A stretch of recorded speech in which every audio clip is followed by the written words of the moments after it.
publicity, more reaction will be coming. We'll bring it to you here on BBC News.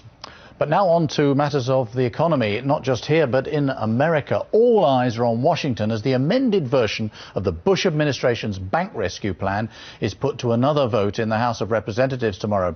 Financial markets around the world have been waiting on the bill with bated breath this past few days. And these are very testing times for financiers. Joining us is one of the city's most experienced and most respected bankers, Sir Evelyn Rothschild. He's chairman of the investment company E.L. Rothschild and ran the merchant bank N.M. Rothschild for more than 20 years. Thank you very much indeed for joining us. Thank you. If this bill doesn't go through even now, what is your thought about the results of that? I think it's pretty certain it will go through because the Senate, being the senior house, although perhaps the House of Representatives doesn't like that thought, has put quite a lot of pressure. And I'd be very surprised if it doesn't go through. But obviously, if it doesn't go through, we have an impasse which is very serious. And what does that mean? I think we have to learn. You've been around in senior position in the city for a very, very long time indeed. Do you think what we're looking at here is not just a failure of sort of technical matters, but a change in the way people do business, in the way that ethics work in the financial world? Well, I wrote about this some time ago, and I think that it is right. I think what's happened is that the expansion of financial world is huge. If you look back over 50 years, there was only probably about 50 banks in the world. Today it's not just banks, it's financial instruments. And if you do not regulate them, and you let everyone do what they want to do, then you're bound to get sometimes trouble which ensues, and that is what's happened. Big city bonuses played their part? Well, of course, that's the first thing they look at. That is something which I believe that the shareholders should have a much bigger say. I don't think shareholders have been asked before the bonuses have gone out in many cases.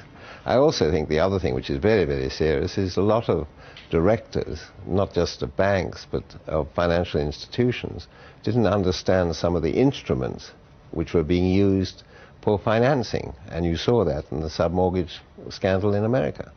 Forgive me, you've got a few grey hairs and so have I. So we remember recessions and problems before.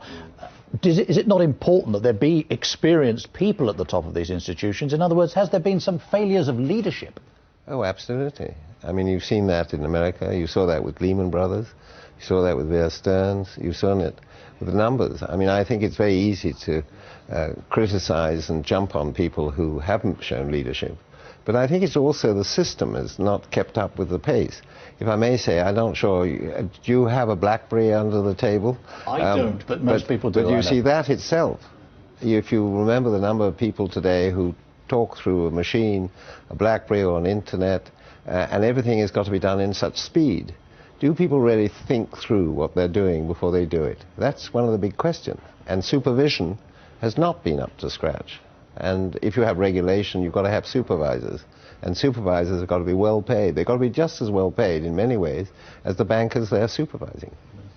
Unfortunately, we don't have a lot of time for this. We're very grateful to you indeed for sharing your thoughts. Sir Evelyn Rothschild, thank you. Always nice to see you. Thank you very much indeed. Thank you. Care. Thank you. Well, people do get up and leave the studio from time to time. We don't mind that at all. Now then, there's somebody who's already standing up. You see, she's halfway out the door. The financial markets, the details of them, Mariam has those.